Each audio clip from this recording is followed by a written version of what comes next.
Putri, ya. Halo, Assalamualaikum warahmatullahi wabarakatuh.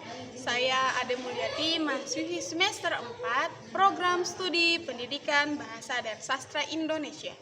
Baik, di sini saya akan sedikit memaparkan jurnal yang sudah saya baca, yaitu penggunaan media YouTube sebelum dan saat pandemi COVID-19 dalam pembelajaran keterampilan berbahasa peserta didik, karya IMS Widiantara dan IW Rasna. Pada tahun 2020, seluruh dunia digemparkan dengan virus corona. Virus corona atau disebut dengan COVID-19 adalah virus infeksi pernapasan akut yang menyerang paru-paru. Virus ini pertama kali terdeteksi di kota Wuhan, Provinsi Hubei, Cina. Secara cepat, virus ini sudah menyebar ke seluruh dunia, tak terkecuali di Indonesia.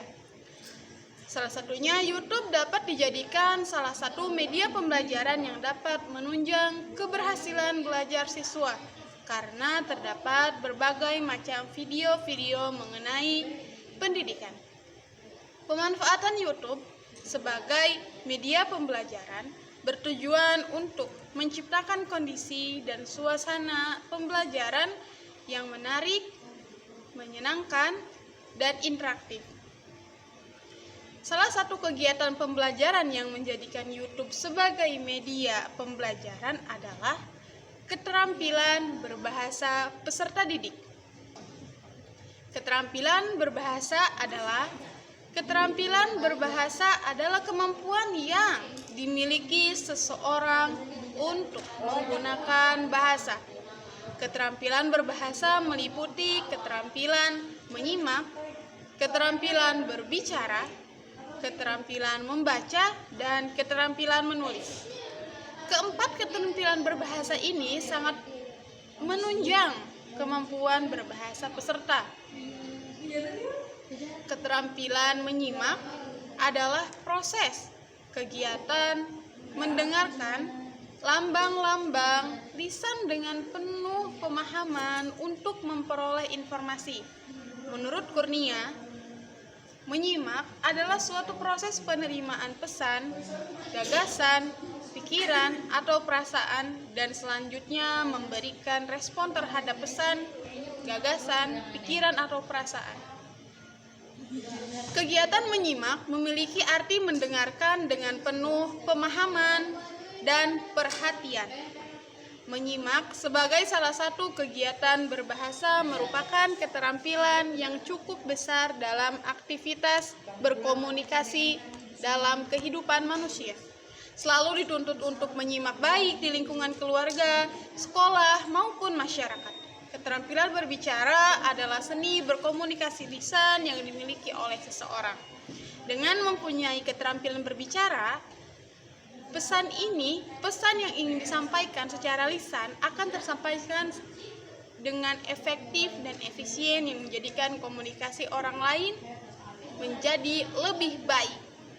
Keterampilan berbicara juga bisa disebut retorika. Menurut Subhaini, berbicara adalah kemampuan mengucapkan bunyi-bunyi artikulasi atau kata-kata untuk mengekspresikan, menyatakan, atau menyampaikan pikiran, gagasan, dan perasaan.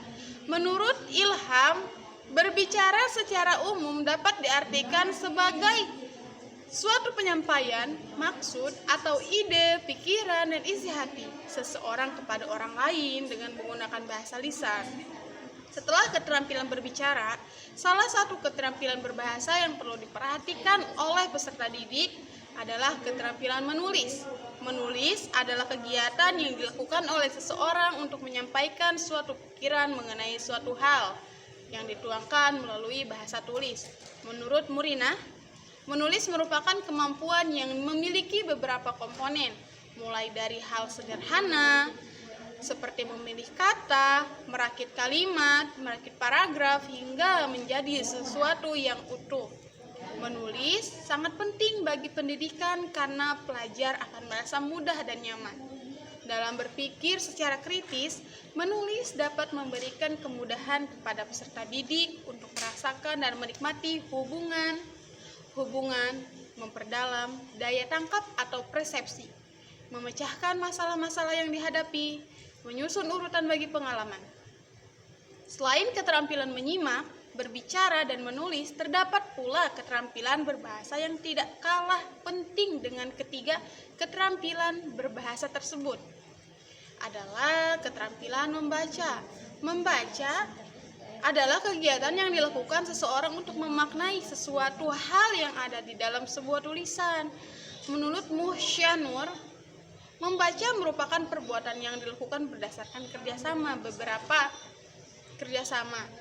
keterampilan, yakni mengamati pemahaman, pemikiran. Selain itu, membaca adalah penangkapan dan pemahaman ide.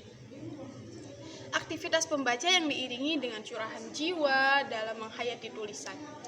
Mungkin hanya itu yang dapat saya sampaikan. Saya Ade Mulyati, pamit undur diri. Wassalamualaikum warahmatullahi wabarakatuh. Jangan lupa di like and subscribe ya. Terima kasih.